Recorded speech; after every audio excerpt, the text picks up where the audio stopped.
जो प्रपंच है ना, ये सत्संग को एकाग्रता पूर्वक आपने मनन नहीं किया, इसीलिए है।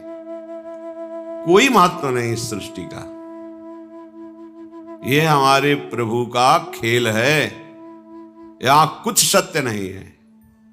सच्चित आनंद घन मूर्तिमान परब्रह्म परमात्म तत्व अपने आप से अपने आप में खेल रहा है। यही जानने के लिए तुम्हें प्रियालाल ने सत्संग दिया है। ना तू है ना मैं है, एकमात्र ब्रह्म ही ब्रह्म है। परमात्मा कहो, भगवान कहो, ईश्वर कहो, प्यारे कहो, दुलारे कहो, महात्मा कहो, दुरात्मा कहो, ऊंचा नीचा बड़ा छोटा, एकमात्र परमात्मा तत्व है। मनन करो इस विषय का। अणो अणियान महतो महियान, वो अपने आप से खेल रहा है। छोटे से सबसे छोटा वो, महान से सबसे बड़ा महान वो।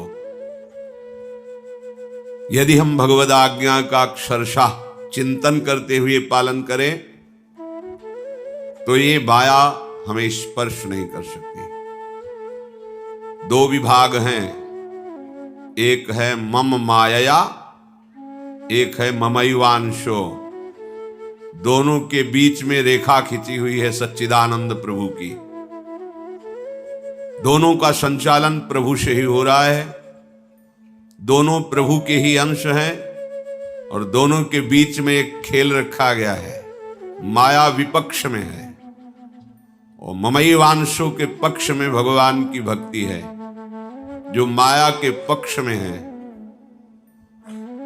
उनके हृदय में नाना प्रकार के प्रपंच भावों का सृजन करके अधीन रखती है। जो भक्ति के पक्ष में है वो नाना प्रकार के सद्भावों का सृजन करके असद्भावों का नाश करके एक ही भाव को प्राप्त करा देती है। चाहे वो दास्य भाव, सख्य भाव, वात्सल्य भाव, किसी एक भाव में दृढ़ कर देती है भक्ति। इसलिए प्रत्येक उपासक को सावधानी से निरंतर भगवत चिंतन करते हुए, भगवद वाणी का चिंतन करते हुए अपने समय को व्यतीत करना है। माया का कोई रूप नहीं है कि देखो भाई माया आ गई, वो तुम्हारी बुद्धि में ही बैठी हुई है, तुम्हारे मन में ही उसका प्रभाव है, तुम्हारे अहम स्वीकृति में ही उसका राज्य है। बाहर से भीतर से दोनों जगह उसका प्रभाव है। अगर तुम्हें कोई माया के प्रभाव से बचा सकता है तो मायापति श्री कृष्ण, इनके चरणों का आश्रय लेकर इनके स्मरण में अंतर ना पनने पावे। अंतर ही माया है। ध्यान से सुनिए, अंतर ही माया है। माया का स्वरूप क्या है? भगवत विस्मरण करा देना। भक्ति का स्वरूप क्या है? भगवत स्मृति में तन्मय कर देना। माया कैसे प्रभावित करती है? मैं और तू, व्यक्ति, पदार्थ, वस्तु, स्थान, घटना से आकर्षित करके। भक्ति कैसे प्रभावित करती है? माया के इस प्रपंच में एकमात्र सच्चिदानंद का विधान मान करके आनंदित होते हुए अब जो होगा महामंगल होगा, मृत्यु भी महामहोत्सव होगी। जय श्री राधे। आगे बढ़ता है वो, पीछे नहीं झुकता। हर प्रपंच के विधान को रौंदता हुआ आगे उपासक बढ़ता है। माया और भक्ति के अंतर को समझिए। माया किसी रूप विशेष का नाम नहीं है, किसी व्यक्ति विशेष का नाम नहीं।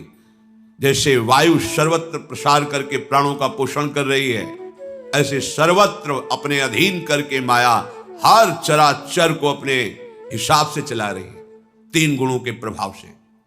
कोई बिरला ही भाग्यवान श्री हरि की कृपा से, सत्संग के प्रभाव से इस माया को त्याग करके सच्चिदानंद प्रभु को स्वीकार कर पाता है। नहीं तो जो ही तुम इस मार्ग में कदम रखोगे वो आपके सामने जाल फेंक देगी, क्योंकि ये प्रभु की पावर से, प्रभु की शक्ति से शक्तिमान है। साधारण नहीं, किसी देवी देवता की माया नहीं, ये स्वयं श्री हरि की प्रचंड माया है। देवी हेषा गुणमयी मम माया दुरत्यया। वो विशेष प्रकार से आपकी बुद्धि में पहले व्यक्ति, वस्तु, स्थान, इसको सत्य साबित कराएगी, फिर गुण दोष की रचना को सत्य साबित कराएगी। ये गुणी, ये दोषी, भूल गए कि तुम निकले किसके लिए थे? सच्चिदानंद भगवान का साक्षात्कार करने के लिए, जो संपूर्ण त्रिगुणात्मिका प्रकृति की रचना को बाधित करके एकमात्र भगवत स्मृति में, ये बहुत कठिन विषय है। एकमात्र भगवत स्मृति, बड़े बड़ों से चूक हो जाती है। हम प्रभु का आश्रय लेकर के निरंतर भजन परायण रहें तो हमारी सदगति में अंतर नहीं पड़ेगा। इसीलिए भगवान आगे के श्लोक में संबोधन कर रहे हैं, यम यम वापि स्मरन् भावं त्यजत्यन्ते कलेवरम तम तमे